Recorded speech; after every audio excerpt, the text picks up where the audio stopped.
بسم اللہ الرحمن الرحیم۔ السلام علیکم دوستو، آپ دیکھ رہے ہیں منا بھائی ٹی وی اور میں ہوں آپ کا ہوسٹ ذیشان۔ دوستو، پاکستانی جاسوس سرفروش کی کہانی سلسلے کی 22ویں قسط کے ساتھ آپ کی خدمت میں حاضر ہیں۔ دوستو، پچھلی ایک ساتھ میں آپ نے جانا کہ کس طرح جمال بھائی انڈین ایئر فورس کی بیس ہلواڑہ پر کامیاب جاسوسی مشن مکمل کرنے کے بعد بخیر و عافیت واپس اپنے محفوظ ٹھکانے بکرم جیت سنگھ کی حویلی پر پہنچے، جہاں ظہیر نے انہیں آڑے ہاتھوں لیا اور شکوہ کیا کہ بھیا کم از کم مجھے بتا کر تو جاتے۔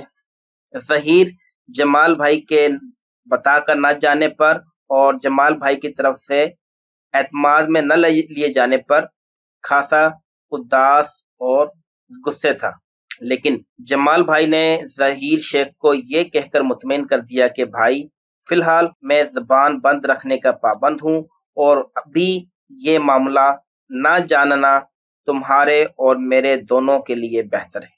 آگے کے واقعات جانتے ہیں دوستو جمال بھائی۔ گرما گرم پانی سے نہانے سے میری تھکن کم ہو گئی، لیکن جب میں بستر پر لیٹا تو اندازہ ہوا کہ میری جسمانی حالت کتنی ابتر ہے۔ جوڑ جوڑ دکھ رہا تھا، مجھے پتہ بھی نہیں لگا کہ کب گہری نیند نے مجھے اپنے آغوش میں لے لیا۔ ظہیر جھنجھوڑ کر نہ اٹھاتا تو میں اگلی صبح تک سوتا رہتا۔ باہر پھیلی گہری تاریخ شب کے غلبے کا اعلان کر رہی تھی۔ سامنے رکھی میز پر کھانا رکھا تھا۔ ظہیر نے کہا، میں نے بہانہ کر کے فوراً کو رخصت کر دیا ہے۔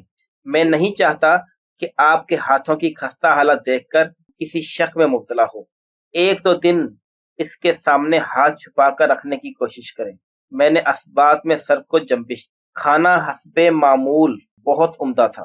فوراً گرم دودھ کے گلاس لے کر آیا تو ظہیر کے صائب مشورے کے مطابق میں رضائی میں دبک چکا تھا۔ میز پر گلاس رکھنے کا کہہ کر ظہیر نے اسے رات بھر کے لیے رخصت کر کے دروازہ بند کر دیا۔ دودھ پینے کے بعد اس نے مجھے نیند پوری کرنے کا مشورہ دیا۔ میں نے یقین دلایا کہ مجھے فی الحال نیند نہیں آ رہی۔ ہم دونوں کافی دیر تک گپے لڑاتے رہے۔ میں نے ظہیر کو کرکٹ کے میدان میں اپنے کارنامے بتائے، اپنے کرکٹ کلب کے قیام کا قصہ سنایا کہ کیسے میں ضد کر کے ابو جی سے رقم لے کر بندر روڈ سے کرکٹ کا بلہ اور گیند خرید لایا تھا اور اس طرح مسلم کرکٹ کلب کی بنیاد ڈالی، جو اس زمانے میں رنچھوڑ لین کے علاقے کی واحد کرکٹ ٹیم تھی۔ ظہیر نے بتایا کہ اسے فٹ بال کھیلنے کا شوق تھا۔ وہ اپنے کالج کی ٹیم میں فارورڈ پوزیشن پر کھیلا کرتا تھا اور اس نے کالج کو بہت سے اہم مقابلے جتوائے تھے۔ اس کے گھر میں اس کی بہت سی جیتی ہوئی ٹرافیاں اور تشتریاں سجی ہوئی ہیں۔ پھر میری آنکھیں بوجھل ہوتے دیکھ کر اس نے لالٹین کی لو کم کر دی اور رضائی سر پر لے کر کروٹ بدل لی۔ میری نیند گہری ہونے لگی تھی کہ مجھے لگا ظہیر اپنی چارپائی سے اٹھا ہے، لیکن آنکھیں کھولنے اور رضائی سے منہ ہٹانے کی زحمت کون کرتا۔ میں نے خود کو نیند کو سونپ دیا۔ اگلا پورا دن ہم دونوں نے موٹر سائیکل پر قریبی بستیوں اور کھیت کھلیانوں میں بکرم سنگھ کے پھلوں کے باغوں کی سیر کرتے گزارا۔ رات کے کھانے کے بعد حسب معمول دیر تک گپ شپ کرتے رہے۔ پھر ہم دونوں سونے کے لیے لیٹ گئے، لیکن شاید 1.5-2 گھنٹے بعد میری نیند اچٹ گئی۔ مجھے واضح طور پہ لگا کہ ظہیر نہ صرف بستر سے اٹھا ہے بلکہ دروازہ کھول کر کمرے سے باہر گیا ہے۔ مجھے حیرت ہوئی، اس پر کون سی مصیبت آن پڑی تھی کہ اتنی رات گئے اتنی سخت سردی میں باہر دھکے کھانے پر مجبور ہو گیا۔ اگر کوئی مسئلہ تھا تو مجھے جگا لیتا۔ رفع حاجت کے لیے کمرے سے باہر جانے کی ضرورت نہیں ہے۔ رفتہ رفتہ تجسس نے مجھے اتنا بے چین کر دیا کہ میں رضائی ہٹا کر جائزہ لینے پر مجبور ہو گیا۔ لالٹین کی دھیمی سی روشنی میں ظہیر کا بستر خالی نظر آ رہا تھا اور دروازے کی کھلی کنڈی ابھی تک ہل رہی تھی۔ میرے ذہن میں ایک نیا سوال پیدا ہوا، اگر اسے کسی وجہ سے باہر جانا بھی پڑا ہے تو وہ اندھیرے میں ٹھوکریں کھانے سے بچنے کے لیے کم از کم لالٹین تو اپنے ساتھ لے جا سکتا تھا۔ حویلی سے باہر تو جا بجا کتے استقبال کریں گے۔ مجھ سے رہا نہیں گیا۔ جوتے پہن کر میں دروازے کے پاس پہنچا اور پھر دونوں کواڑوں میں کھلا کر کے باہر جھانکا۔ وکرم کے دربار کے طور پر استعمال ہونے والے برآمدے سے آگے کھلے احاطے میں آدھے چاند کی دھندلی روشنی پھیلی ہوئی تھی اور سامنے بڑے پھاٹک میں لٹکا بڑا سا تالا بند نظر آ رہا تھا، یعنی ظہیر حویلی کے اندر ہی موجود تھا، لیکن کہاں؟ میرا دل یہ جاننے کے لیے بے چین ہو رہا تھا۔ میں نے بے آواز دروازہ کھولا اور نیم تاریک برآمدے میں پہلے دائیں طرف اور پھر بائیں طرف جھانکا۔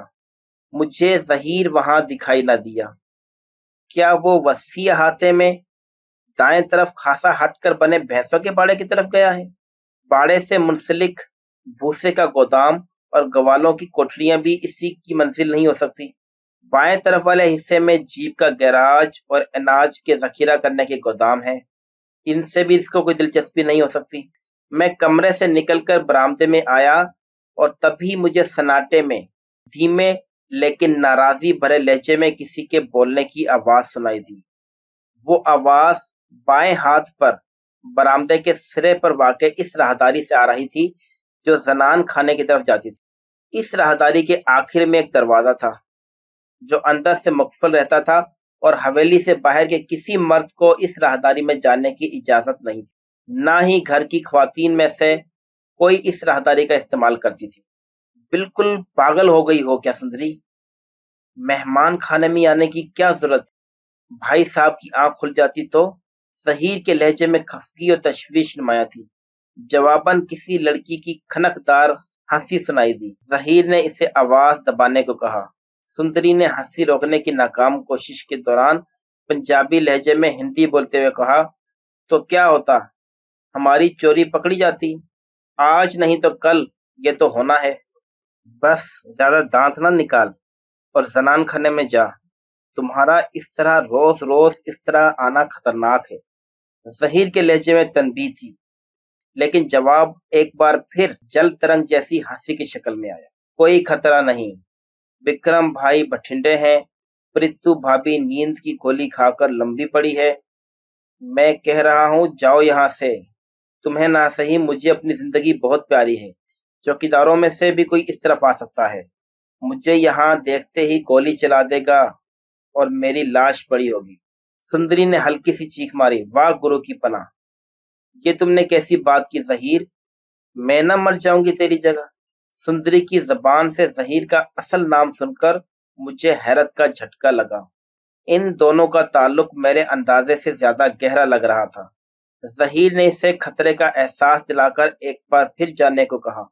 اچھا جاتی ہوں، لیکن وعدہ کرو تم کل پرمندر بوا کے کمرے میں مجھے ملنے آؤ گے۔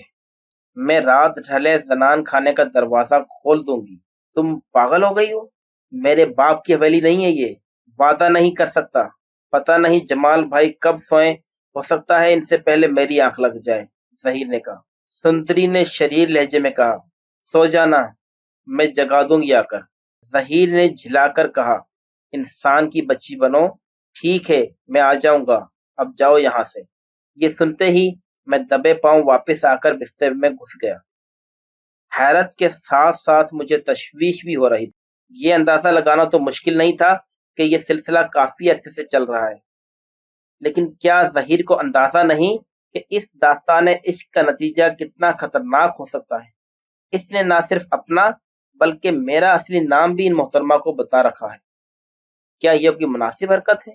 مجھے ظہیر سے تھوڑا گلا تو محسوس ہوا، لیکن ان دونوں کی باہمی محبت کی سچائی اور گہرائی محسوس کر کے دل ہی دل میں خوشی ہو رہی تھی۔ شاید ان کا رشتہ اس قدر کھرا اور خالص ہو کہ من و تو کا فرق بے معنی ہو گیا ہو۔ ایک خوش مزاج لڑکی تو میرے بھائی کے لیے پیار میں سچ مچ دیوانی ہو گئی ہے۔ اسی اثنا میں ظہیر واپس آ کر اپنا بستر سنبھال چکا تھا۔ میں نے اسے شرمندگی سے بچانے کے لیے کسی مناسب وقت پر بات کرنے کا فیصلہ کیا اور دوبارہ سونے کی کوشش کرنے لگا۔ اگلا دن بغیر کسی خاص واقعے کے گزرا۔ وکرم سنگھ ابھی تک بٹھنڈا سے واپس نہیں آیا تھا۔